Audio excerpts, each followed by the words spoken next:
estoy iniciando la grabación ya de la sesión para que después la podamos compartir en redes sociales y podamos también distribuirla a otras personas que quizás no se pudieron conectar. Con nosotros están Sergio Andrés Castro, Andrés Camilo Beltrán. Son dos colegas antropólogos de la Universidad Nacional de Colombia.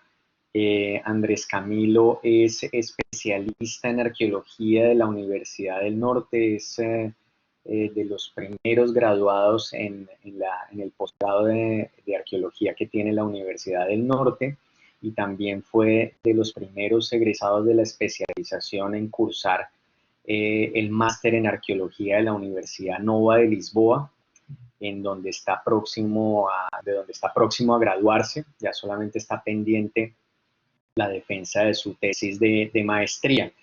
Y Sergio, que desapareció de la cámara, ya volvió, es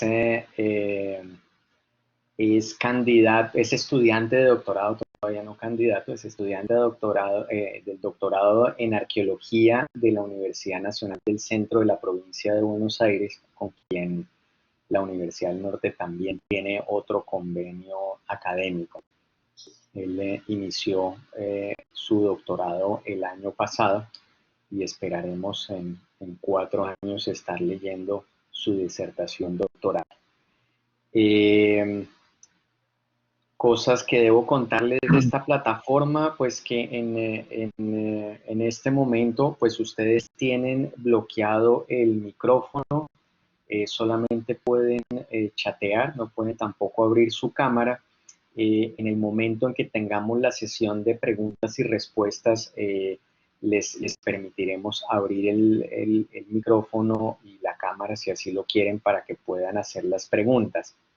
De todas maneras, el chat va a estar abierto y disponible para que ustedes vayan poniendo sus comentarios, sus preguntas o las inquietudes que quieran o tengan respecto a la charla. No hay audio, Ángelo.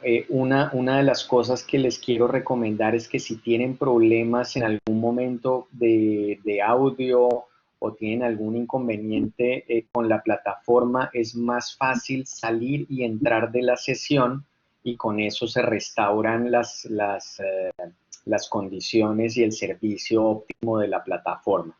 Eso para que lo tengan en cuenta. Yo no sé si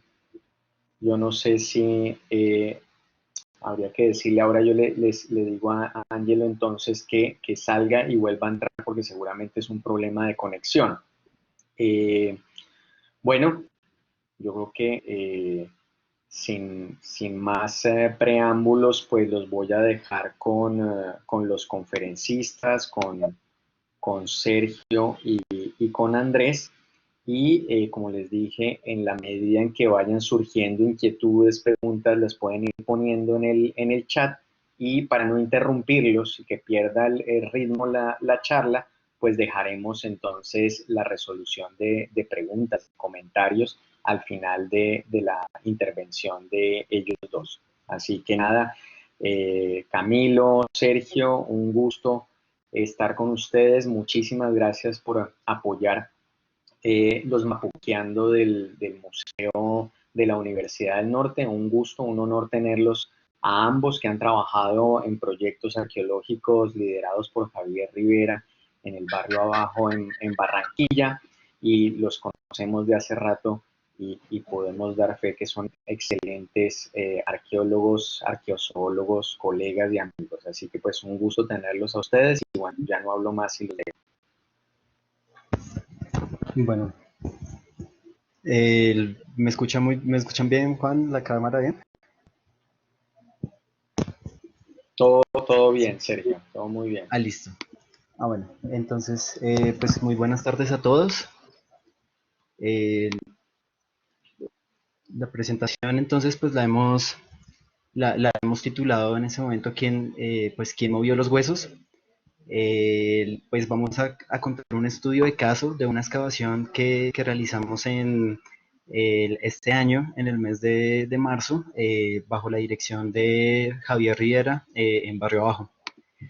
Pues en un primer momento la conferencia se pensó porque en distintas charlas anteriores se ha habido siempre la inquietud de qué manera se analizan los huesos de fauna y cuáles son digamos, las correctas formas en las que se deberían hacer la excavación, cómo se obtienen las muestras.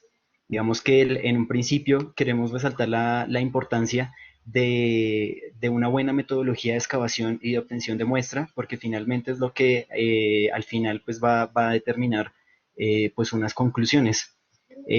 Lastimosamente pues ahora en Colombia no, pues digamos que la arqueología de rescate no se ha caracterizado como por buenas prácticas en excavación y por eso mismo pensamos esta presentación con el ánimo de motivar otras formas de excavación que trasciendan más allá de las que son repetitivas en la mayoría de los proyectos de arqueología de rescate. Entonces, bueno, antes que nada, pues también quiero hacer publicidad, digamos que con Camilo y adscrito al grupo de investigación de la Universidad del Norte de Estudios Patrimoniales del Caribe, pues está un grupo de estudio que se llama NANUGA, Grupo de Estudios Interdisciplinario para Ambientes Tropicales, el cual apenas estamos empezando y que desde luego pues todos los asistentes estarían invitados a participar en las distintas actividades y distintos programas que tengamos en un futuro. Entonces, el caso, el caso que vamos a ver aquí es la licencia arqueológica 885-94. En este caso es un expediente. Es una empresa de servicios públicos en la ciudad de Barranquilla que realiza una excavación para adecuar una tubería. Al momento de abrir la zanja para adecuar el tubo, aparece material arqueológico en el que se resalta material óseo, que en un primer momento pues, parece pertenecer a un humano. Los trabajadores los trabajadores al momento de abrir la zanja, pues encuentran los huesos. El interventor de la obra dice, quietos, esto puede ser algo importante, es un hueso humano. Preguntan y pues resulta que las autoridades cercaron el área y pararon la excavación y la empresa se comprometió a realizar la investigación arqueológica. Pues sabemos que en Colombia es obligatorio que las empresas al momento de realizar una intervención en alguna área que tenga interés arqueológico patrimonial, pues debe pagar esa investigación antes. Entonces, eso fue lo que se le obligó a esta empresa a investigar. Entonces, pues bueno, primero tenemos que contextualizar qué es Barrio Abajo. Y Barrio Abajo es uno de los barrios más antiguos que hay en Barranquilla. Digamos que la historia de Barrio Abajo es prácticamente la historia de Barranquilla. Es un fiel reflejo, digamos que remonta desde 1857, cuando al momento de que se erige se nombra como ciudad Barranquilla, demarca tres zonas. Una es Barrio Abajo, otra Barrio Arriba y el centro. Entonces, pues Barrio Abajo es muy conocido porque se dice que es la cuna del carnaval de Barranquilla. Es un barrio bien tradicional del centro de Barranquilla, donde muchas de sus casas pues remontan de principios del siglo XX y que finalmente es el centro histórico y digamos, está declarado en muchos de las estructuras que vemos en este barrio, pues están declarados como patrimonio cultural. Entonces, los primeros hallazgos que fueron documentados en Barrio Bajo fueron por el ingeniero Armenta en el siglo XIX, y es porque en Barrio Bajo queda muy cerca del edificio de la aduana, que donde pasaban los barcos en ese caño de las compañías en su momento, y fue desde donde empezó a crecer la ciudad de Barranquilla, fue donde nació. El ingeniero Armenta, al momento de hacer el edificio de la aduana, pues encuentra una serie de urnas funerarias con huesos humanos adentro, y lo que él dice es que se trata de una necrópolis, es un cementerio indígena. Cualquier habitante de Barrio Bajo en este momento pues puede saber que pues si está en un patio, si está en su patio y hace un hueco, probablemente ahí salga material arqueológico. Y son muchas de las historias que se han encontrado huesos, se han encontrado urnas, eh, digamos que es una zona muy rica en vestigios arqueológicos. Este ingeniero Armenta demarca una zona, dice, esta es la necrópolis y que está el polígono que ven en la pantalla, que es el azul. Eh, el punto rojo marca más o menos la excavación que en este momento vamos a mostrar en donde se ubicó, que es en este punto, en medio de todo lo que en algún momento se pensó la necrópolis. Eh, en el año 2016, el arqueólogo Javier Rivera, junto con la empresa Transmetro, hace pues digamos, en las obras de ampliación de la carrera 50 es una vía principal que atraviesa todo Barrio Bajo, que en este momento es donde es el centro del carnaval, digamos. Esas obras de ampliación pues movieron pues el subsuelo, por lo tanto tuvieron que pagar la investigación arqueológica y en el 2016 Javier Riera, junto con el equipo de la Universidad del Norte, hicimos las excavaciones correspondientes en esta zona, las cuales están delimitadas ahí en el polígono rojo. Entonces, para esta nueva excavación, que es contratada por Gases del Caribe, el arqueólogo Javier Rivera fue designado por la empresa como director de la investigación arqueológica y su equipo se acerca al área el 3 de marzo para realizar las respectivas investigaciones. Entonces, esta es una foto del área que se excavó. Es una bodega en Barrio Bajo y el área es alargada, simplemente es en el andén, que es donde van a meter un tubo de gas. En la foto se ve virtualmente cómo está la cuadrícula, cómo se dividió las cuadrículas en esa zanja. Podemos ver la cuadrícula A, B, C, inclusive fue D y E, que no están en la foto. Esta es una vista a lo largo del sitio arqueológico. Y lo primero que hay que hacer, y lo primero que las primeras investigaciones o sea, la investigación empezó con definir las unidades estratigráficas. Entonces, aquí lo que queremos mostrar es cómo la arqueozoología no solamente es el análisis de los restos de fauna en el laboratorio, sino que la arqueozoología empieza desde las técnicas de excavación y como tal, en un contexto como Barrio Bajo, en un contexto histórico como Barrio Bajo, es fundamental excavar con la metodología de la matriz de Harris. La matriz de Harris es una metodología de excavación arqueológica en donde se identifican cada una de las unidades estratigráficas como si fuera un pastel. Entonces, si uno corta el pastel, puede ver las distintas capas que hay en ese pastel y cada una de esas capas superpone sobre la otra. Eh, pero digamos en estos contextos, pues ese pastel ya se vuelve un poco más complejo porque pues pueden haber muchas unidades dentro de otras unidades y otras unidades que corten a otras. Lo primero que hicimos fue comenzar a definir las unidades estratigráficas, las cuales en la foto se están mostrando 5 inicialmente. Entonces, en estas 5 se puede ver ese 1 que correspondería a los escombros que quedaron en el sitio después de que el área fue cercada. Es decir, es el material, el último material, el más reciente, el que se acumuló con el viento, con la basura que botó la gente cuando pasó en el lugar. Ese es el 1. El 2 sería el relleno del cual sacaron de la zanja y volvieron a poner cuando tuvieron que cerrar el área. Entonces, la empresa sacó efectivamente tierra de esa zanja, de esa tierra tenía material arqueológico y lo volvió a meter al hueco. Esa unidad la vamos a llamar 2. 3 es la unidad que está una hilera de ladrillos rojos, los cuales pues están ahí, que parte del andén, que es contemporánea con ese 4, que es donde están paradas las personas, que es el andén el andén que está ahí al lado de la casa. Finalmente, la 5, la unidad estratigráfica 5, es el evento en la cual se destruyó ese andén ahí para hacer esa zanja. Es decir, ese solito evento en el cual una persona llegó con un martillo y abrió ese cemento en forma rectangular, eso se llama una interfaz, es un momento. Y esa interfaz lo que hizo, esa interfaz la vamos a llamar 5.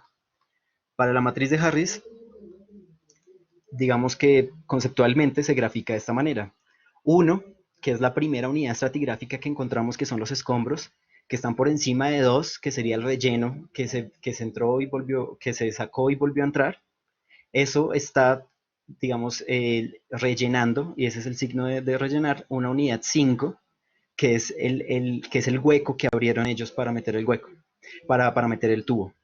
Ese 5 lo que hizo fue que rompió a 4 y a 3 que son el andén que estaba en ese momento.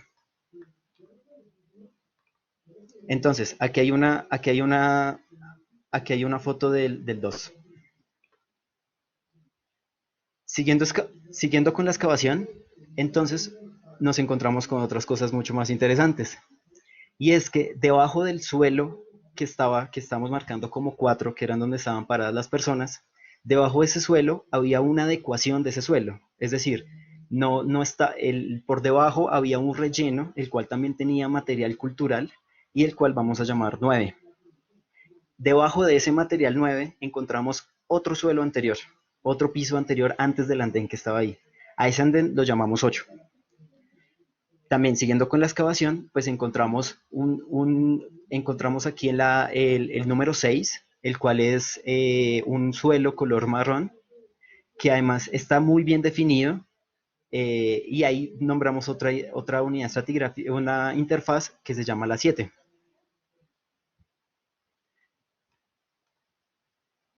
Entonces, si vemos nuestra matriz, cómo está quedando, pues está el 1, que son los escombros, que está por encima del 2, el cual es el relleno que metieron al hueco. El 5 es ese evento en el cual se rompió, que rompió a 4 y a 3, que es el andén. Debajo de ese 4 está el 9, que es la adecuación de ese andén, es un relleno que tiene material y digamos que lo que hizo fue aplanar el sitio para meter el cemento. Y debajo de ese 9 está el 8, el cual es el piso de más abajo, y el 6, que está cubriendo a su vez a 6, que es el último suelo marrón que se diferencia ahí. Pero entonces, ¿qué pasa con 7? Me vuelvo a la anterior. Este evento en el cual este suelo marrón, el suelo marrón, quedó de esta manera, fue porque en algún momento pasó o sea, alguien mandó la pala, hubo un evento en el cual se llevó esa unidad que probablemente se extendía entre todo el corte, pero pues excavó un hueco. Entonces no se alcanzó a llevar ese número 6, pero sí se llenó todo lo que estaba en el resto del corte. Entonces, ese 7 finalmente fue bueno, digamos, la interfaz que en su momento alteró el sitio. Entonces, pues continuando con la excavación, pues aquí encontramos que efectivamente otra unidad, que es la 11, que es el tubo que es amarillo, el tubo amarillo, que es el último, que fue, digamos, que pertenece al evento en el cual la empresa llegó, hizo el hueco, rompió el andén, eh, sacó la tierra y volvió a meter la tierra enterrando ese pedazo de tubo amarillo. Pero antes de ese tubo amarillo estaban otros dos tubos, color negro y color rojo, los cuales vamos a llamar 13 y 12. Entonces, si vemos nuestro esquema, si no vemos nuestro esquema ahora, entonces vemos ese 1, que son los escombros más recientes, que están encima de un 2, que ese 2 es el relleno que está cubriendo a 11, que es el tubo amarillo. Digamos que a su vez también está rellenado un 5, que es el evento en el cual se rompió el andén, y que está encima de ese 4 y 3, que sería el andén, el primer andén. Debajo de ese andén está el 9, el cual es la adecuación, es el relleno que está ahí, y que está por encima de un evento de destrucción que no solamente rompió el suelo marrón, sino que también rompió el suelo de abajo, que es el 8, el anterior. Entonces, digamos, hablando con los trabajadores que estuvieron en la obra, pues en su momento ellos dijeron solamente rompimos un suelo, solamente rompimos el andén de arriba, pero en las fotos pues podemos ver que efectivamente el suelo abajo ya estaba roto, y efectivamente ese roto pues se vio hasta la unidad 6, la cual está ahí. Entonces, ¿en dónde entran ese 12 y ese 13, que son los tubos anteriores?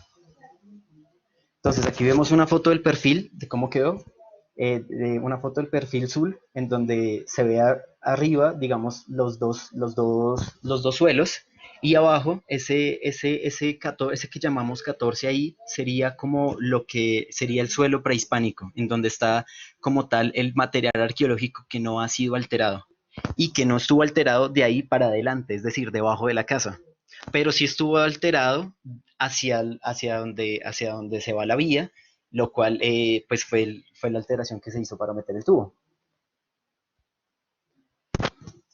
En ese punto, como fue la unidad estratigráfica que nosotros vimos que no estaba alterada, la cual contenía el material arqueológico, pues también fue la unidad estratigráfica en donde aprovechamos para la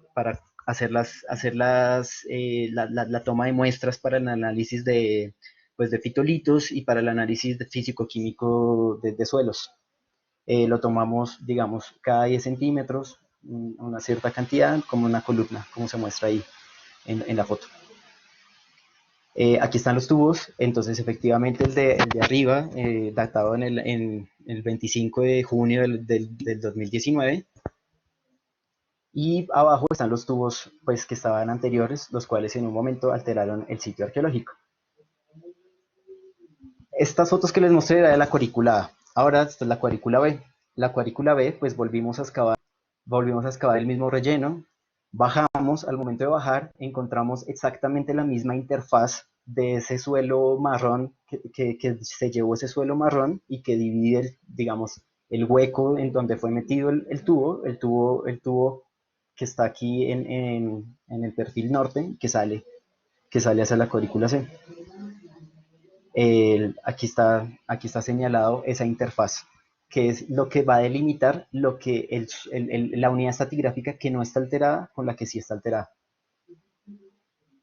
Sin embargo, encontramos, y ahí podemos ver en la foto, donde está señalado la línea roja, justo al lado de donde tomamos las muestras de la unidad estratigráfica que no haya sido alterada, que efectivamente hay una alteración y que esa alteración es completamente distinta a la alteración que se dio que rompió el suelo para meter el tubo del agua. Entonces es una nueva interfaz y que está relacionada con la adecuación del primer andén. Eso quiere decir que en este caso el sitio arqueológico fue alterado no solamente para meter el tubo del agua, sino que también fue alterado en su momento para realizar el andén que está en la vía. Aquí hay otras fotos del perfil y aquí se puede ver una mancha más negra en el perfil, la cual tiene como una forma ovalada. Ahí no se ve bien, pero bueno. Esta es la cuadrícula C, que también empezamos con el relleno, encontramos la misma interfaz de ese suelo marrón, de ese piso de abajo.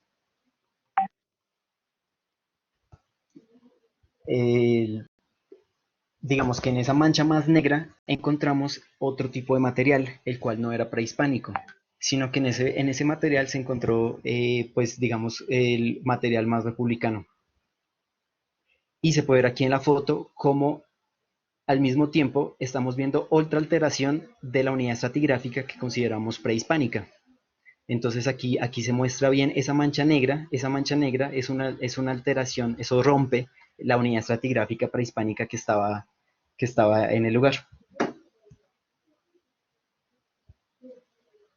Entonces, ¿cómo nos queda pues nuestra matriz? Pues queda un 1, que son los escombros que están arriba, que queda sobre un 2, que es el relleno, que ese relleno está anclado con ese 11, que es el tubo de amarillo, que a su vez son posteriores al evento en el cual, digamos, el 5 fue el evento de destrucción que hizo la empresa que está pagando la investigación, que rompe 4 y 3, que es el andén moderno, el último andén, que está encima del 9, el cual pues es la adecuación de ese andén, pero que esos son posteriores a 12 y 13, que son los tubos blancos y rojo, que están relacionados con ese 7, que es la interfaz de destrucción que alteró el sitio, que a su vez está encima de 8, que a su vez está encima de 6. 8 es el piso de abajo y 6 la unidad estratigráfica prehispánica. Digamos que el sitio es más complejo y se encontró muchas más alteraciones dentro del mismo sitio. La matriz quedó más o menos algo así. Y los dibujos se pueden ver aquí en esta imagen. Entonces, en el dibujo de arriba está el dibujo de planta, en donde el negro es el tubo, el primer tubo, el tubo de más abajo. Está el tubo amarillo, el cual solamente está en la cuadrícula A porque la empresa no colocó el tubo más para allá, y está el tubo naranja. Y en el dibujo de abajo, pues está el dibujo de perfil, en donde se puede ver claramente al principio, digamos, en cuadritos está el andén, debajo del andén está ese punteado que sería la adecuación, que a su vez entró y rompió las unidades de abajo, y eso se ve como esa curva que entra. Debajo de ese piso está otro piso, el que está el piso anterior, que también fue destruido. Debajo de ese piso hay otra ecuación. Debajo de esa ecuación está el sitio prehispánico en la cuadrícula A. Pero si vamos a ver en la cuadrícula B, esa unidad prehispánica también es rota por otra unidad, la cual es republicana. Y en la cuadrícula C se encuentra otro tipo de alteración, la cual está ahí, que también rompe la unidad estratigráfica en ese momento. Entonces, con la identificación de cada una de las unidades estratigráficas, lo que se hizo fue cernir el material, y eso es lo que, digamos que es importante mencionar esto, y es que las excavaciones siempre deben contar con un tamaño de malla en específico con el cual se va a cernir el material. Digamos que es muy común que las excavaciones estén buscando cerámica y que por lo tanto se utilice una malla con el ojo muy grande para específicamente encontrar fragmentos cerámicos. Sin embargo, los elementos óseos pues son mucho más pequeños, y ellos necesitan otro tipo de un ojo mucho más pequeño. Entonces, digamos que la metodología correcta en este caso es primero pasar el sedimento por una malla de tamaño grande, recoger en eso los fragmentos cerámicos, el metal, todos los vestigios arqueológicos que sean de mayor tamaño, y abajo quedan todas las cosas pequeñas, que son las que es donde van a estar, por ejemplo, los pescados, donde van a estar los reptiles. Entonces, es bien claro que uno, al momento de presentar los resultados, se presenten de acuerdo al tamaño de malla que uno excavó, porque si no se presentan, entonces no se pueden hacer comparaciones con otros sitios. Si yo tengo un sitio que cernía el material con una malla muy pequeña, yo puedo recoger pescados y puedo decir estas sociedades eran pesqueras. Pero si yo cojo el sitio y no cierno la tierra por otra malla que no es pequeña, pues no voy a encontrar el pescado y voy a decir no eran pescadoras, sino que se la pasaban en la caza y la recolección, pero no hicieron uso de los recursos pesqueros. Entonces ahora lo Camilo para continuar con el análisis.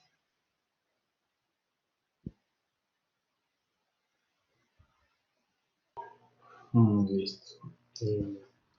Bueno, buenas tardes. Buenas tardes. Voy a un momento a compartir.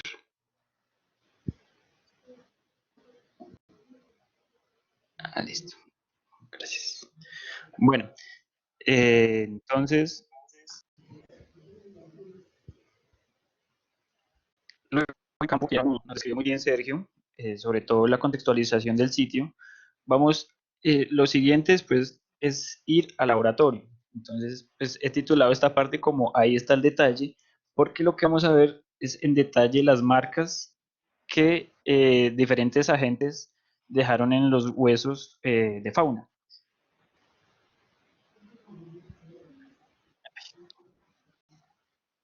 Listo.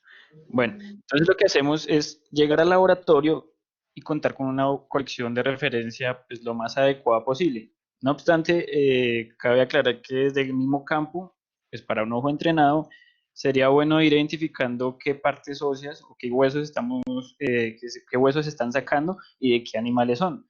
Eso facilitaría en parte hacerlo en el laboratorio, aunque pues como veremos más adelante, los huesos por lo general pues en los contactos arqueológicos no van a salir completos, así esos huesos bonitos que uno ve como digamos esta vaca de aquel fondo, no lo vamos a ver tan de seguido así, puede que pase, pero no es lo más común.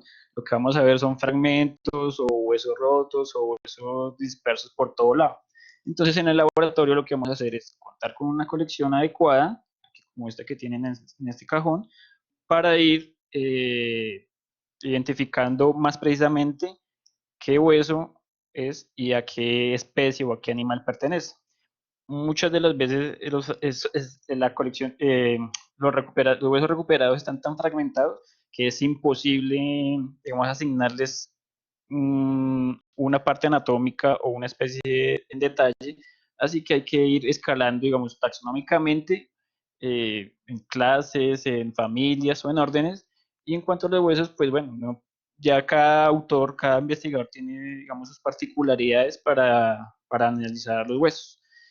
También contamos con equipos, eso es muy importante, contar, digamos, con lupas o con pie de reyes, o, bueno, aquí tiene un escáner que debe ser para marcar los huesos, pero eso es muy importante para ir haciendo una base de datos e ir identificando las huellas y las huellas que vamos viendo en los huesos.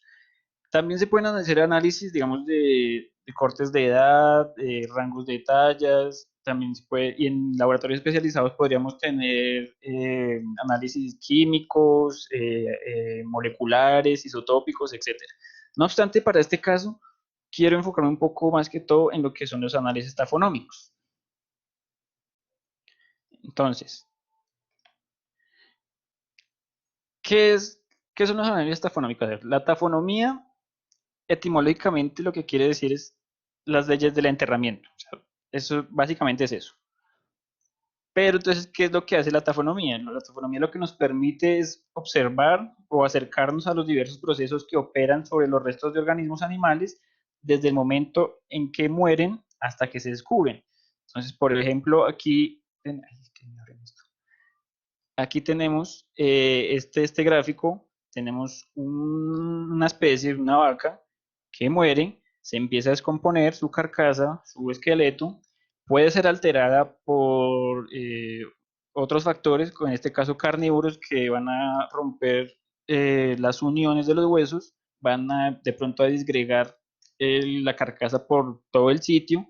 También pueden haber efectos naturales como la meteorización, que bueno, ya la voy a explicar más adelante, y en el proceso, en el tiempo, esta carcasa se va a ir enterrando en el subsuelo. Aquí ya está enterrado y pues con el tiempo va a pasar otra vaca u otros animales que van a pisotear eso y van a compactar un poco más el suelo, creando otros procesos tafonómicos. Esta imagen me gusta mucho, esta es es un puma que murió dentro de este río, entonces, en un futuro va a ser muy interesante cómo su historia tafonómica se va a desenvolver, porque hay que tener en cuenta la forma en que murió, pues murió de una forma natural, y lo más importante es que está dentro del río, entonces los efectos que tengan la fuerza hídrica va a ser muy importante porque va a remover, digamos, cuando la parte orgánica se descomponga, los huesos pueden que sean arrastrados si no se entierran rápidamente en este sustrato, pero bueno, yo creo que lo van a arrastrar. Sí. Entonces, con la tafonomía tenemos varias preguntas, o sea, podemos responder varias preguntas, podemos responder qué causa la formación o la alteración de un determinado depósito, qué agentes pueden intervenir en este depósito, qué parte o qué especies están representadas en el registro y por qué estas especies están representadas, por qué no se conservan todos los restos, por qué unos están en unas áreas y otros en otras, porque están agrupados o están dispersos o están disgregados. Pero digamos, una de las preguntas más coloquiales que podemos hacernos es, ¿qué hacen estos huesos aquí? Y como el título de la presentación es ¿quién movió los huesos? En este caso tenemos una ilustración que me gusta mucho. Esto es en una montaña china. Tenemos como los pasos o los procesos que sufrió este panda al morir. Entonces aquí tenemos una historia tafonómica. La historia tafonómica en sí pues, reúne los procesos post-mortem y los procesos pre y post-enterramiento del animal. Bueno, voy a hacer un paréntesis un momento y decirles que la tafonomía no solo se aplica digamos, animales, también aplica para especies vegetales e incluso actualmente en arqueología también se están aprovechando, digamos, los conceptos de tafonomía para hacer tafonomía con elementos líticos y con cerámica. Pero bueno, cierro paréntesis ahí. Siguiendo con el ejemplo, tenemos aquí que la historia tafonómica de este panda empezaría desde el cuadro 2, desde que cae. ¿Qué pasa con esto? Esto es una serie de cuevas que están en una montaña de China. Entonces, según los autores, algunas especies más grandes no veían el hueco que separaba pues, este terreno. Entonces, era muy común que cayeran en estos pozos. Entonces, aquí lo que vemos es que en el 2 cae el animal, este sería el primer proceso, es una altura casi de 48 metros, entonces obviamente va a morir, ahí va a quedar el animal, se va a descomponer, sus partes orgánicas se van a descomponer, queda solo los huesos. Además de eso, las lluvias se filtraban por este mismo agujero y podrían llevarse incluso los restos que estaban ahí, como vemos en el número 5. Estos restos eran arrastrados por esta diagonal hasta llegar a esta otra cámara. Aquí en el 6 vemos cómo desde el 4 desde la cámara superior a la cámara inferior han sido arrastrados algunos huesos, no todos, hay que aclarar eso. Una cosa interesante, bueno, que voy a decir aquí de la investigación es que encontraron muchos huesos de pandas en la cámara superior con edades de 8.400 a 8.200 años antes del presente, y en la cámara inferior, que es lo dataron de 5.000 años antes del presente. Eso es muy interesante porque nos está dando la idea de que efectivamente hubo un arrastre por los efectos hidrológicos que vienen de las lluvias de la parte superior de la cueva. Entonces, las etapas o la historia tafonómica podría dividirse en, esto, en estos procesos. Entonces, primero muere el animal, que puede ser por causas naturales, por enfermedades, por predación o por algo catastrófico. Por ejemplo, entre catastrófico puede ser, digamos, una mortandad de peces, así como hemos vivido aquí en Colombia, en la costa, que de repente los peces mueren y llegan arrastrados a las orillas de los ríos. Eso puede ser una parte catastrófica. Después viene la desarticulación y la dispersión. También puede ser por factores naturales, antrópicos, biológicos, fluviales, como acabamos de ver con el panda, eólicos o geólicos. Después viene la fosilización y el enterramiento de las carcasas o de los huesos, que dependen de las condiciones del suelo, las alteraciones químicas, condiciones de propios restos. Y finalmente viene una fase que es el desenterramiento, que depende de los mecanismos de investigación. Ya como decía Sergio, pues también depende, digamos, de las mallas que se utilicen al momento de cernir los sedimentos para sacar los restos óseos. Aquí tenemos, bueno, por lo general los autores manejan distintas fases, pero las más comunes son la bioestratinómica y la fosildiagenética. Otros le agregan esta, que es la necrobiótica, que se refiere a la muerte en sí de los individuos y el medio donde esto sucedieron. Pero ya en sí la fase bioestratinómica tiene que ver con los procesos sedimentarios por los que pasa un organismo una vez muerto y previo al enterramiento. Es decir, antes de que entierren los huesos pueden existir muchos procesos tafonómicos que alteren sus huesos. Ya después, cuando se entierran, cuando quedan bajo el sustrato, ahí acontecen otros procesos químicos, bueno, físico-químicos, que ya sería la fase fósil genética.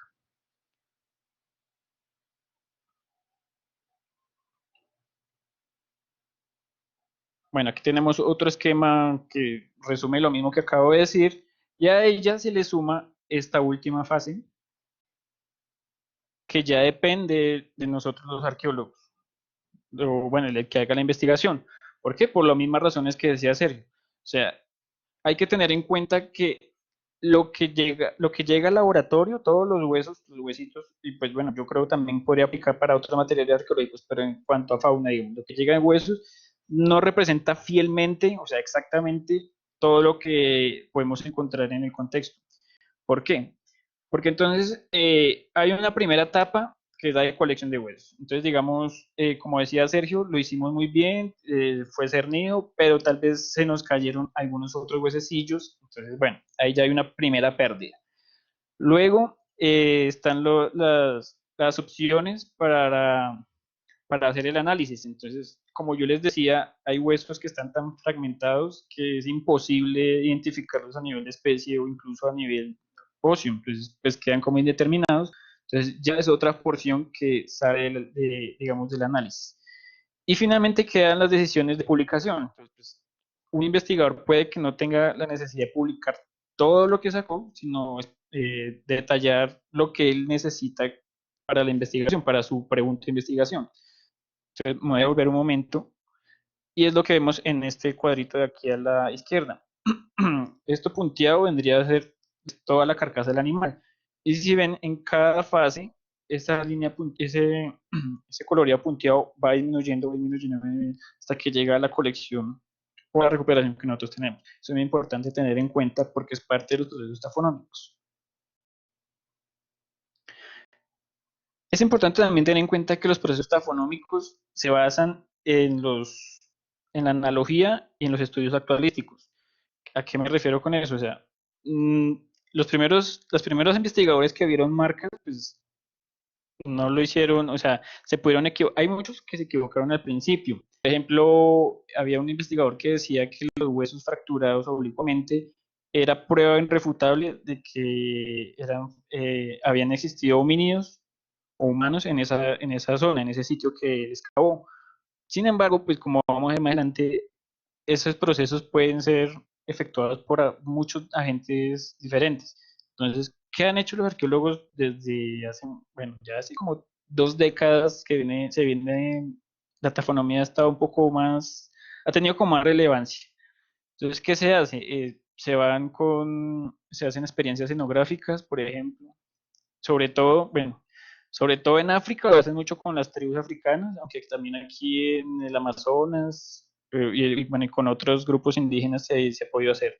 También se hacen experimentos con animales o también se hacen experimentos naturales, digamos aquí dejaron que este animal se degradara por sí solo. También se hacen experimentos antrópicos, estos son arqueología experimental, y también a esto yo le agrego pues, estos son los más comunes, pero a esto yo le agrego también los datos históricos. ¿Por qué? Porque pues, muchos de los trabajos tafonómicos se han especializado sobre todo para África y sobre todo para los primeros homínidos.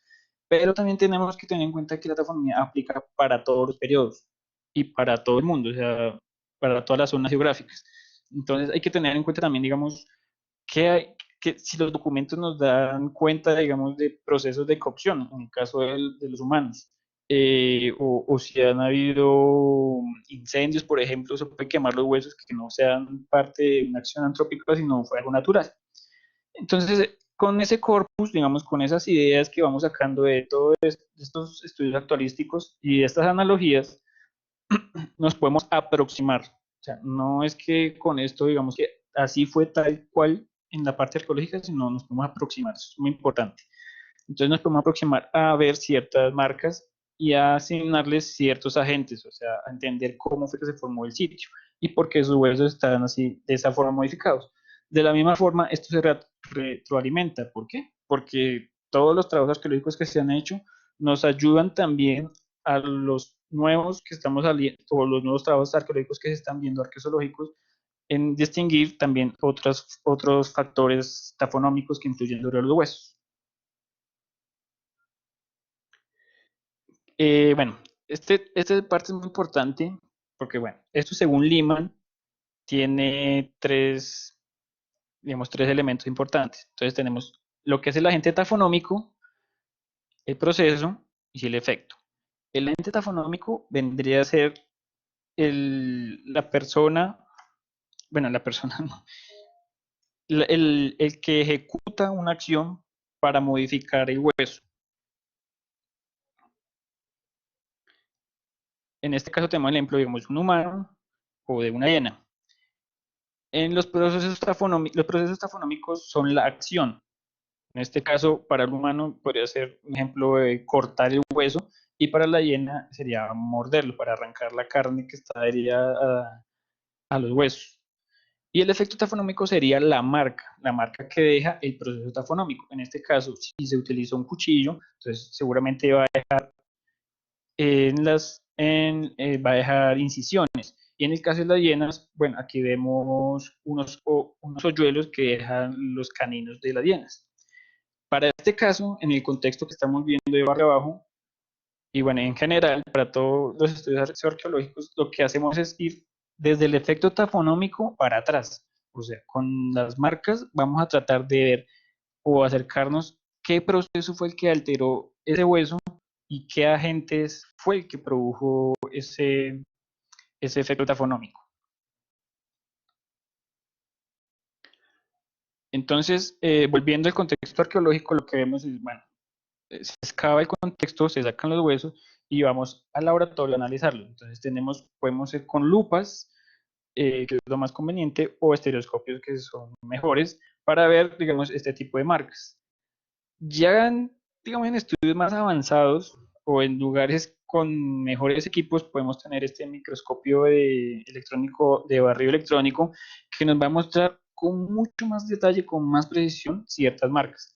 Lastimosamente, digamos, pues, yo aquí en Colombia no conozco todavía, ojalá alguien me pudiera corregir, pero digamos también por causas de presupuesto del proyecto, pues no puede acceder a este tipo de ay, perdón, a este tipo de máquinas. Entonces, con los estereoscopios y con las lupas, pues yo creo que se puede lograr identificar unas marcas bastante importantes. Bueno, entonces como decías ahorita, explicando bien el contexto, eh, tenemos una unidad, bueno, tenemos dos unidades prehispánicas que se identificaron en el sitio y lo más común que vamos a encontrar son huesos de fauna local, o sea, de la fauna que rodea pues Barranquilla. Por ejemplo, tortugas, las cicuteas, los chigüiros o pescados como bocachico, bagres, también tenemos babillas, etcétera. Ahí no hay problema.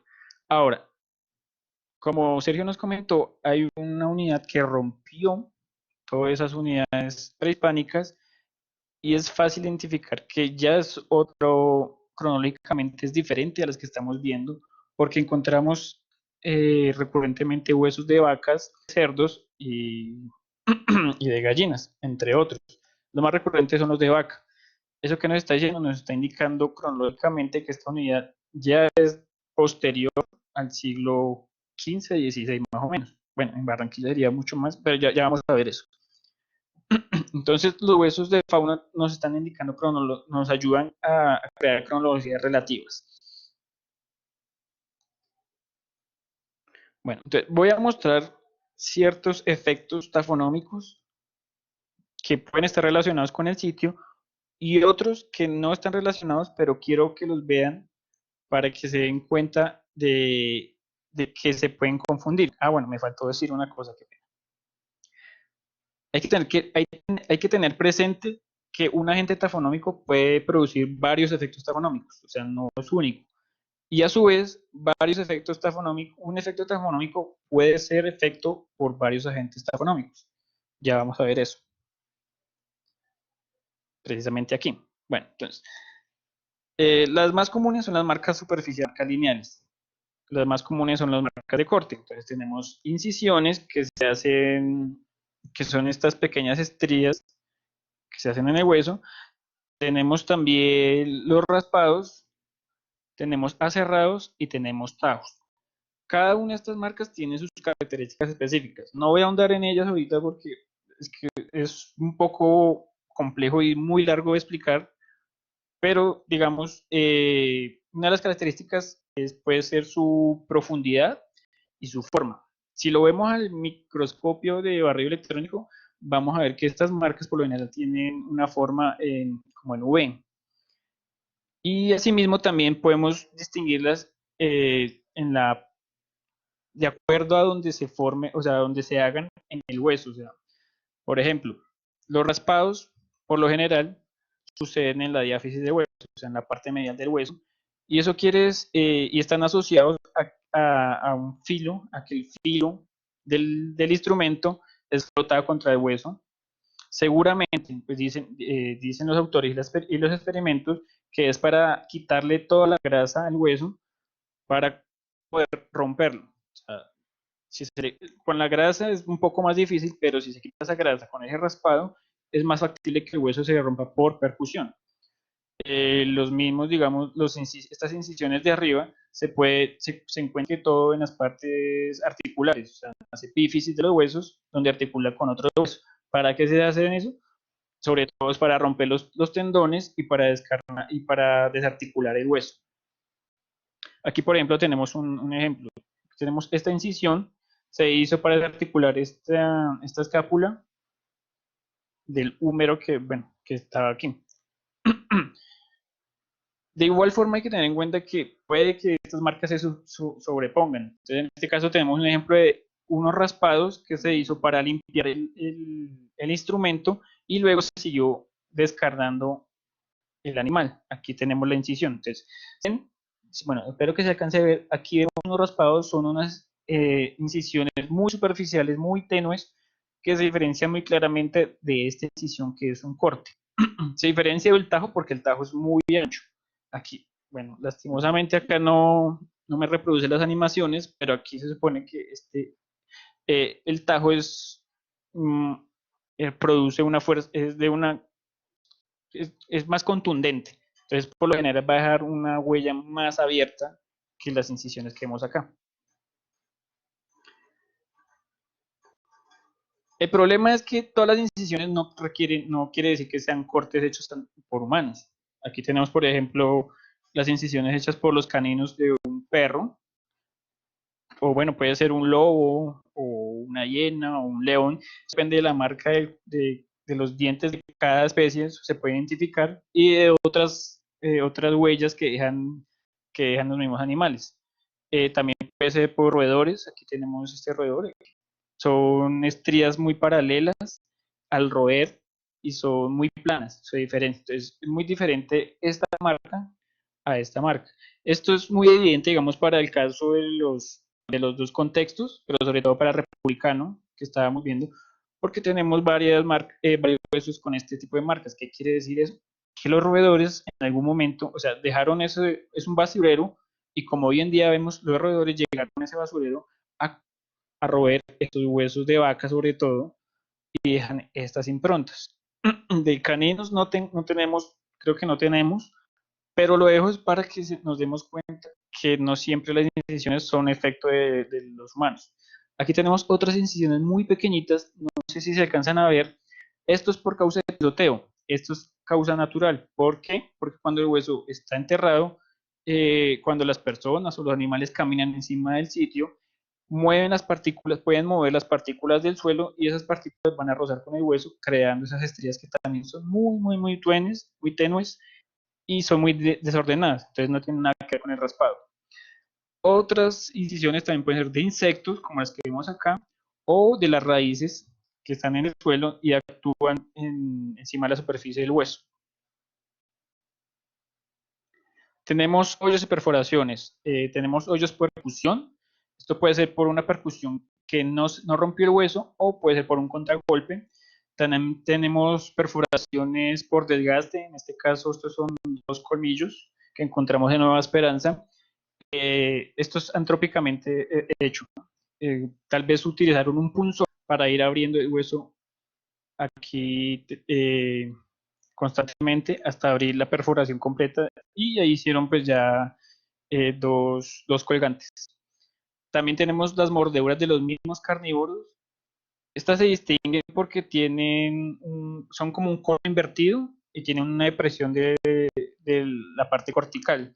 Entonces, aquí tenemos un bonito ejemplo de un montaje que hicieron este autor de poner el cráneo de un lince encima de un número de un herbívoro y cazaba perfectamente el colmillo del animal.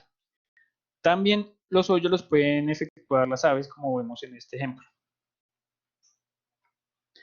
La fractura y la fragmentación. Este es un tema muy complejo porque ni siquiera hoy en día los arqueólogos se han puesto de acuerdo para, digamos, delinear adecuadamente los procesos o los procesos que llevan a las fracturaciones y las fragmentaciones. Ahora, es importante tener en cuenta que una cosa es una fractura y otra cosa es una fracturación.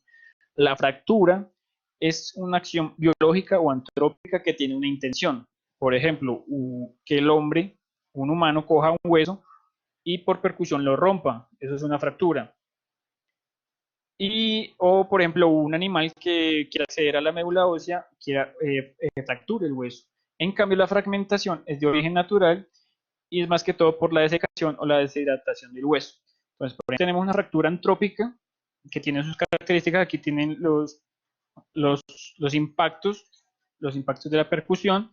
Aquí tenemos una fragmentación postdeposicional, como les decía, esto, aquí el hueso, por ejemplo, se compactó mucho, el suelo es compacto, y lo que hizo es que por algún proceso geológico hubo una falla y el hueso vino a, se desplomó por este lado y creó la fractura. ¿Qué vamos a ver? Esto es lo que vamos a ver muy recurrente en el caso de Barrio Abajo, en la parte en que las empresas, digamos, intervinieron en el suelo y destruyeron la parte, algunas unidades prehispánicas. Vamos a ver qué se diferencian porque tienen esta parte muy clarita. Cuando tienen esta parte muy clarita, entre otras cosas, como un plano recto, si vemos aquí está muy recto esto, nos podemos dar cuenta que son fragmentaciones recientes. Y también es muy común que pase cuando se está excavando. Uno está excavando y ¡pum!, le pega un hueso y lo rompe. Entonces, lo más seguro es que veamos que va a quedar más claro esa parte de la fragmentación, más clara que el mismo hueso, incluso va a tener un plano recto. Aquí hay un cuadro que más o menos explica cómo diferenciar de un hueso en fresco y un hueso en seco. Un hueso en seco pues ya perdió todo el colágeno, ya perdió toda la parte orgánica, ya solo es mineral y va a tener un patrón de fragmentación pues, preciso para él, que es cuando ya se seca, ya son procesos más que todos pues, deposicionales, ya ha pasado mucho el tiempo. Voy a apurarle un poquito que ya me están diciendo. Aquí tenemos otra forma de fragmentación, de fracturación, y es por cortes. Aquí tenemos este hueso, es una costilla de vaca. Esta es una recuperación de la unidad republicana del contexto que estamos hablando. Pero aquí es importante esto porque aquí vemos que es un aserrado con una sierra eléctrica. Ustedes se preguntarán, bueno, ¿cómo sabe que es con una sierra eléctrica? Y es porque aquí tenemos, esta es muy uniforme. En cambio, este hueso que vemos aquí a la derecha es de una sierra manual. Si vemos, no es tan uniforme, incluso se ve escalonado los cortes que se hizo con la sierra. Incluso aquí es como, no es tan derecho, no es tan recto el corte, sino un poco ondulado. ¿Qué quiere decir esto? Esto es muy importante porque si vemos que son huesos con sierra eléctrica, la sierra eléctrica más o menos llegó bueno, yo tengo constancia de que en Argentina llegó más o menos a finales del siglo XIX. Entonces podríamos estar indicando más o menos que estos huesos, pues esa unidad más o menos debe pertenecer cronológicamente a principios del siglo XX, más o menos. Diferente si tuviera esta forma, que podrían ser de un poquito más antes, pero bueno, eso no importa en este caso, lo que importa es que este tipo, esta marca, este efecto, nos van a indicar una cronología relativa, eso es muy importante. Otro tipo de fracturas también pueden ser las marcas de los dientes. Aquí vemos un húmero de conejo y aquí tenemos las marcas de los dientes de un humano. Entonces aquí tenemos, bueno, aquí lo pegaron para mostrar que se vean las marcas de los dientes y aquí ya la fractura que formó esa fractura, ese proceso tafonómico. Aquí tenemos otro tipo de fracturas. Esto es un metápodo de venado que encontramos en La Guajira. Resulta que están en el mismo, digamos, en el mismo corte, pero en diferentes niveles. Lo que nos dimos cuenta es que posiblemente puede que sea del mismo, pero lo que encontramos es que este hueso, esta diáfisis, lo más probable es que haya sido de su parte de la epífisis. Y esta diáfisis luego la utilizaron la pulieron en los bordes y seguramente la trataron de utilizar para crear algún artefacto óseo de uso común. También tenemos fracturas por mordedura animal. Esto es por herbívoros, tienen sus marcas distintivas, por ejemplo, que hay una forma bifurcada, eso es típico de una mordedura de un herbívoro. Y también tenemos caídas de bloques. En el contexto de barrio abajo, no, pues obviamente no va a ser no se va a distinguir esto porque pues, no está debajo de una cueva, pero simplemente es para que tengan en cuenta que estas marcas no siempre son producto de percusión humana. Aquí tenemos otros efectos tafonómicos. Aquí tenemos, por ejemplo, manchas de manganeso, que eso depende mucho digamos, del sitio, porque puede indicarnos que hay una intensa actividad bacteriana o que estamos en un sitio con una humedad alta, de baja exposición solar y con un pH neutro en el sedimento. También tenemos los ácidos de raíces, e incluso aquí vemos en esta misma foto cómo las raíces rompieron la cortical del hueso a meterse por ahí. También tenemos la coloración o el teñido de huesos. Como en este caso, esto es una falange romana, que es los huesos se enterraron con objetos metálicos, y el cobre lo que hace es teñir, hace un intercambio químico con el hueso y se adhiere a los huesos. Entonces aquí no sé si se ve este gráfico. Lo que hace este gráfico es un análisis de elementos y está indicando que hay un elevado número hay cobre, hay mucho cobre en el hueso. También la coloración de ese efecto de fuego. Aquí tenemos digamos, una escala que se puede utilizar para identificar la acción del fuego. Entonces, aquí digamos está seco, no fue alterado por el fuego, y a medida que va perdiendo la parte orgánica y se va oxidando el carbono, va llegando a una coloración blanca. Bueno, aquí la animación no me sirvió, pero digamos también el sol puede colorear, teñir el hueso, porque lo va a volver un poco blanco, va a perder su color natural. Y acá abajo, bueno, tenía el mismo hueso, tenía otra coloración más oscura, porque cuando los autores lo encontraron estaba enterrado más o menos de esta forma. Bueno, otros procesos tafonómicos es el reordenamiento. Esto lo tengo aquí porque para tener en cuenta que los procesos hidrológicos y eólicos pueden producir este efecto tafonómico.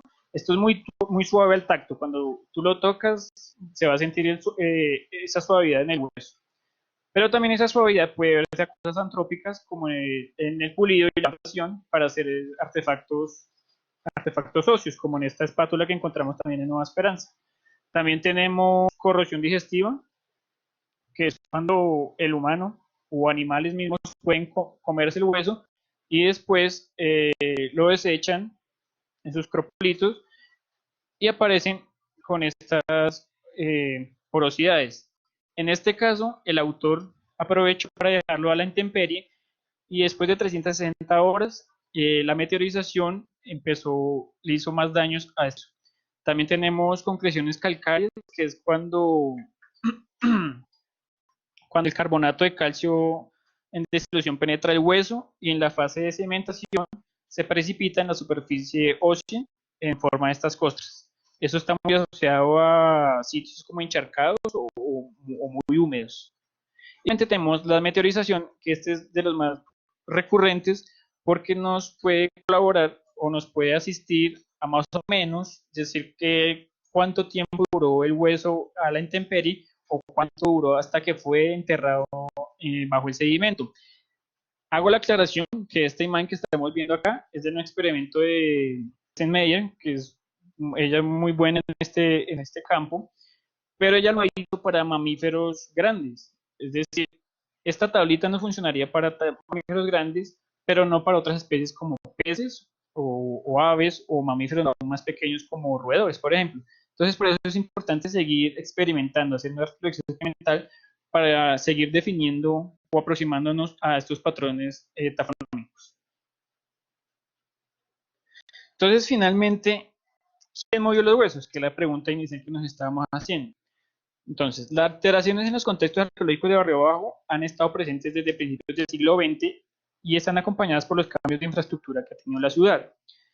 Este expediente, el que nos comentaba Sergio, es posible que haya sido alterado recientemente, primero por un basurero relacionado con una vivienda de principios del siglo XX, como nos lo mostró Sergio. Luego se hizo una adecuación de un piso en una fase de remodelación y luego una adecuación del andén y luego una tubería que se instaló hace 20 años y la empresa y la nueva tubería que instaló la empresa.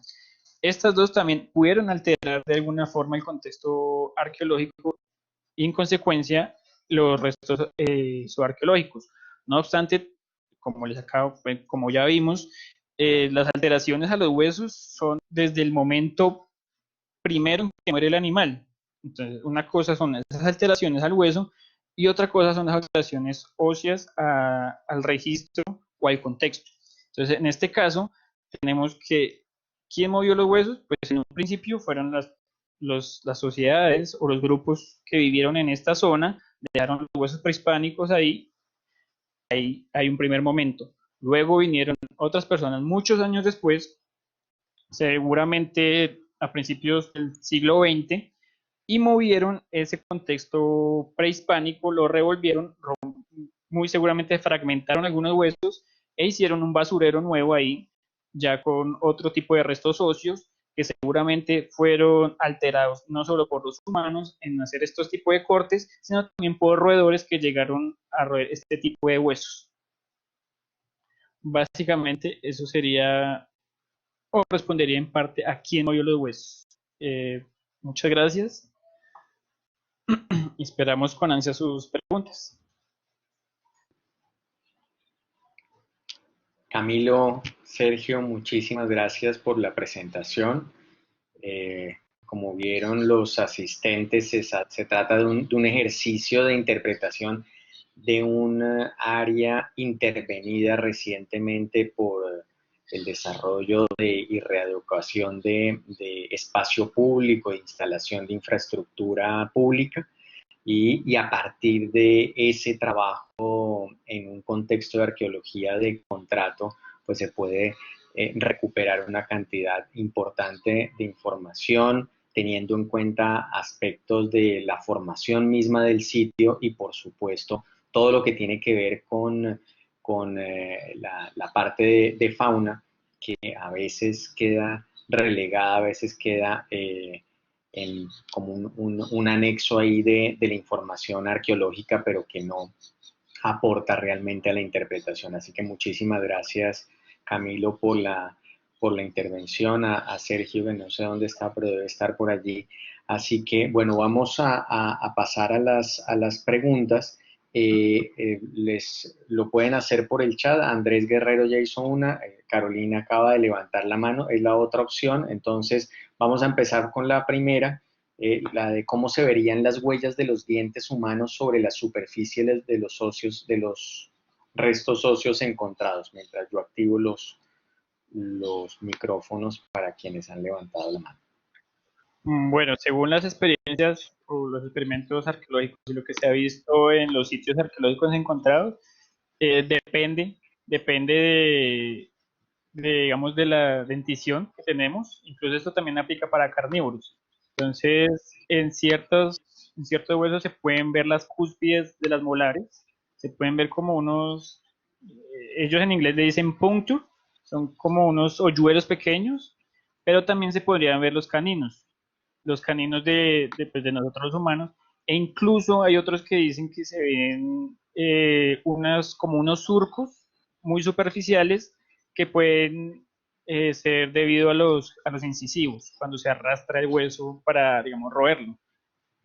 Esto digamos, a puro ojo es un poquito difícil de definir o, digamos, de definir si son de humanos o de carnívoros, de animales, pero con microscopios de barrido electrónico o con microscopios más certeros, más detallistas, podrían ver ciertas características que definen las mordeduras humanas de las mordeduras de animales. Por ejemplo, como aquí yo les mostraba, qué pena, me regreso. Digamos, estas son mordeduras de humanos. En cambio, aquí tenemos, por ejemplo, estas son mordeduras de herbívoros. Aquí se alcanzan a ver las molares, o pues las impresiones de la mordedura de los herbívoros. No sé si respondí la pregunta. Sí, bueno, Andrés Guerrero dice que muchas gracias, perdón porque ya salieron otras. Camilo, ¿qué huellas se han observado en el conjunto analizado y cómo las han interpretado? Bueno, pues ahí en las fotos que Camilo pone, digamos que depende la cronología en la cual esté inserta, hace parte el hueso.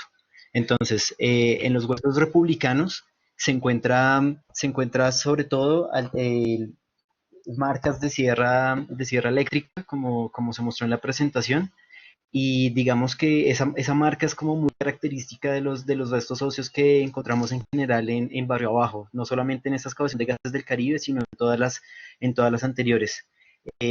Pues digamos que entre esas marcas que están sobre todo en los huesos de vaca, son siempre republicanas, están en las costillas, están en las vértebras especialmente. Entonces, digamos, en las vértebras se ven cortes transversales, se ven oblicuos, en las costillas también transversales, y se nota que esa sierra eléctrica fue como la técnica de carnicería más, como más común.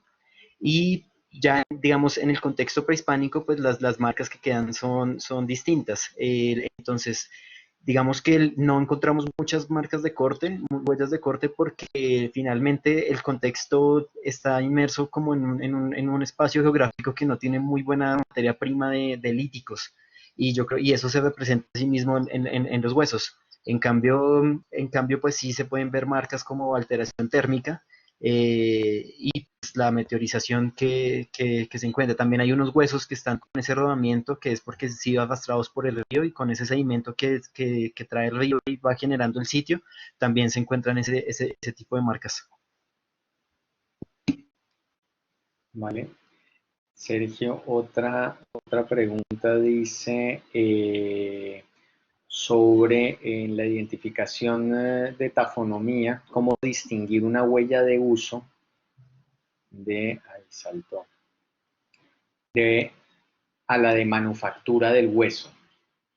Bueno, hay una cosa que se me olvidó decir, y es que muchos de los efectos taxonómicos de las marcas que vemos, o bueno, que no vemos, pueden estar sobrepuestas o enmascarando otras. En este caso, Ujú. digamos, para ver huellas de uso, pues tendríamos que analizar microscópicamente la parte de uso. O sea, si estamos analizando una aguja, pues lo más indicado sería ver la punta de la aguja para ver, digamos, en qué parte o qué dirección tienen las estrías. Si puede saber si es de uso, pero entonces ya ahí podría estar condicionando las huellas de, digamos, de manufactura, creería yo. Incluso, pues también los agentes naturales, como vemos, digamos, si está enterrado en el suelo, pueden enmascarar estas mismas marcas, y pues estaríamos viendo, sería lo último, y ya tendremos que mirar con mayor precisión si se puede observar ciertas marcas pues de la manufactura, pero más que todo se vería desde el uso, si tuvo uso, porque pueden ser pues adornos, por ejemplo. Ujú. Preguntan también por los tratamientos térmicos, cómo saber si son antrópicos o naturales. Bueno, esta pregunta es súper interesante porque en Barrio Abajo, en el contexto de Barrio Abajo, nosotros encontramos una unidad estratigráfica que estaba completamente cubierta de carbón.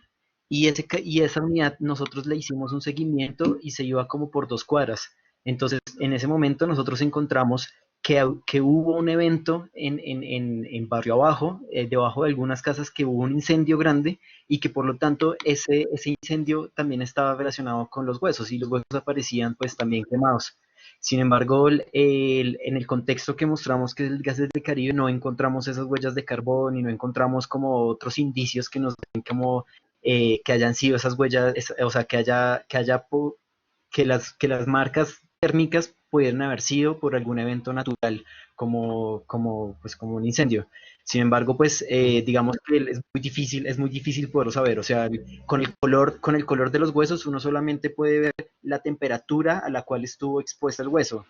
ya encontrar el agente que causó esa marca, pues digamos que se tiene que ir acompañado de muchas otras digamos, otras evidencias más para poder asegurar eso. Normalmente, pues también se toma en cuenta los patrones que se encuentran en general en toda la colección. Entonces, si por ejemplo los ratones que son asados en un hueso, digamos, sobre un palo, y ese palo está más cerca al fuego, entonces es más común que los metacarpos o los huesos chiquitos de las manos de los pies estén quemados. Sin embargo, pues eso uno lo ve. Entonces uno al momento de decir, bueno, hay tantos metacarpos y el porcentaje de los metacarpos estos son los quemados, uno podría decir, ah, listo, pues pueden ser quemados de acuerdo a su cocción. Pero si de pronto se da como sin patrón, sin algún tipo digamos, de regla que uno pueda decir, pues ya se empieza a ver como, bueno, tal vez no, o sea, tal vez pudo haber sido otra cosa. Sin embargo, pues es algo que hay que analizar siempre con muchas otras variables en cuenta. Ahí también Ujú.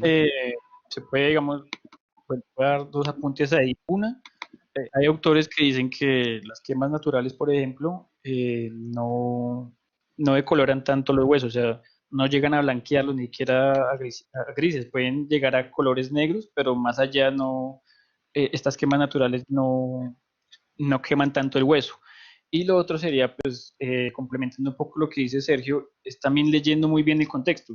Aquí es importante tener en cuenta que no solo estamos viendo los huesos por separado, sino tenemos que ver todo lo que es el contexto. Entonces, si tenemos huellas de hogueras, o si tenemos un suelo quemado, o si los datos históricos, incluso digamos, en contextos históricos, nos dicen que hubo un incendio, pues eso es importante tener en cuenta para definir si esos huesos fueron quemados antrópicamente o fue algo natural. Sí, Camilo, otra pregunta que hacen es si hay indicios de intercambio desde una perspectiva arqueozoológica. Creo que en este contexto creo que no, Sergio, no sé, creo que no, porque toda la fauna es, pues digamos, intercambio sería, pues en la parte republicana, obviamente la fauna que se trajo desde Europa, pero intercambios, digamos, de la fauna prehispánica, no, toda es muy local, la verdad, toda es de esa zona de Barranquilla, de lagunas, de ríos y de ciénagas sobre todo. Muy bien. Eh, bueno, Gilberto Pérez nos da las gracias desde México. Mil gracias a Gilberto por Gracias. estar aquí conectado. Había gente de Bolivia, de otros lugares que no alcancé a ver en este momento. Hay una pregunta también sobre la explicación del proceso de formación de sitio, Sergio, que tiene que ver con la alteración en la matriz sedimentaria que mostraron del perfil sur, se vio vinculado a un proceso de termoalteración o a otro fenómeno propio de la tafonomía de sitio. El, yo supongo se refiere a la alteración que fue de La, los principios del siglo XX, que es el basurero republicano. Digamos que el color es mucho más negro. Y yo creo que, o sea, digamos que eso es algo que está todavía analizando, o sea, lo estamos analizando en este momento. Pero yo también creo también es la cantidad de materia orgánica que pudo haber en ese momento. Digamos que los suelos prehispánicos en Barrio Bajo son muy arenosos y el transporte de esos sedimentos pues probablemente fue fluvial, además porque tenemos indicios de que efectivamente pues el río pasó muy cerquita y cambió de cauce. Entonces el transporte fue fluvial, son unos suelos muy arenosos. En cambio, en la ocupación republicana, pues ya no hubo ese tipo de formación estratigráfica, sino ya jugó otras cosas. Y además en los basureros, pues la tierra todavía es muy negra. Siempre o sea, todos los basureros que hemos encontrado republicanos ahí es una tierra muy negra. Entonces esa tierra negra pues puede ser muy rica en materia orgánica.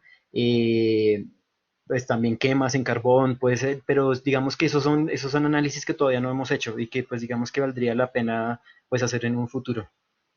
vale. Y una última pregunta. Karen tiene la inquietud de cuál es la recurrencia de huellas tafonómicas en la colección de Barrio Abajo. ¿Qué le pueden contestar Pues, ustedes? Pues como explicó Camilo, digamos que la tafonomía está en todo, o sea, es decir, las huellas siempre van a haber rasgos tafonómicos y uno hay que saber verlas. Entonces, digamos, no se encuentran muchas huellas de corte en la ocupación prehispánica, pues digamos, una hipótesis puede ser por la falta de materia prima, pero pues hay otro tipo de huellas tafonómicas, está, digamos, el avevamiento porque tal vez el agua lo transportó, o puede estar todas las que explicó en la exposición Camilo. Entonces siempre va a haber unos rasgos que uno le puede hacer el seguimiento para poder interpretar. Perfecto. Sergio, muchísimas gracias. No sé si hay más preguntas, comentarios, incluso los micrófonos de todos están abiertos por si quieren hacerlo sin el chat, lo pueden hacer. Todavía tenemos unos minutos para preguntas, inquietudes. ¿No? Bueno, si no hay más preguntas, comentarios o inquietudes, pues les agradecemos nuevamente el haberse conectado a este Mapuqueando. Muchos saludos a los colegas de la Argentina, de México, de Bolivia, insisto, aquí desde Barranquilla. Sergio y Camilo están en Bogotá, en Colombia también. Sé que hay mucha gente también de Colombia, colegas y amigos desde Perú. Perfecto. Javier Rivera, que es el director de ese proyecto y el proyecto de Barrio Abajo aquí en Barranquilla. Guatemala, muchísimas gracias de verdad a todos por estar aquí atentos, una gran posibilidad de compartir avances, resultados de investigación que tienen un impacto que va más allá de lo local y que seguramente sirven de ejemplo estas experiencias y estos retos metodológicos para abordar investigaciones en otros lugares del continente. De verdad que muchísimas gracias por la asistencia, por supuesto, a Camilo y a Sergio por habernos hecho esta presentación densa al principio, pero pues era la manera de contextualizar lo que iba a presentar después Camilo relacionado con los aspectos tafonómicos y el aporte de la arqueofauna a la interpretación de los contextos arqueológicos. Y pues les cuento que en los próximos días estará igual la conferencia disponible en la página de Facebook del Museo Mapuca. Allí podrán encontrar esta grabación completa y aprovecho para invitarlos a que participen y vean los diálogos de arqueología en América Latina que estamos organizando con la Universidad Nacional del Centro de la Provincia de Buenos Aires. El próximo jueves, 5 de la tarde, hora colombiana, a las 7 de la tarde, hora argentina, tendremos Arqueología de la Esclavitud Urbana en Río de Janeiro con Tania Andrade Lima. Así que ese evento es transmitido en el canal académico de Uninorte en YouTube. No necesitan inscripción, más allá que conectarse, buscar el canal de Uninorte Académico y allí podrán ver la tercera conferencia, la cuarta conferencia que tenemos preparado de este primer ciclo de conferencias de América Latina. Así que muchos saludos a todas y a todos en América Latina y de verdad a Sergio, a Camilo, muchísimas gracias. No sé si quieren decir algo antes No, de despedirnos. muchas gracias Juan Guillermo por la invitación a Mapuca y a todos los asistentes, pues muy agradecido por la asistencia y por sus preguntas y esperemos pues que podamos estar en contacto, hacer como un contacto más general, más global. Sí, Así muchas es. gracias también. Gracias Juan por la oportunidad, por el espacio. No, nada, de verdad que muchísimas gracias a todos. Pues nada, los invito entonces, si pueden, a que se conecten el próximo jueves y en un mes, en el mes de agosto, tendremos un nuevo Mapuqueando aquí desde la aula virtual del Museo Mapuca de la Universidad del Norte. Una feliz tarde para todos. Hasta luego. Hasta luego.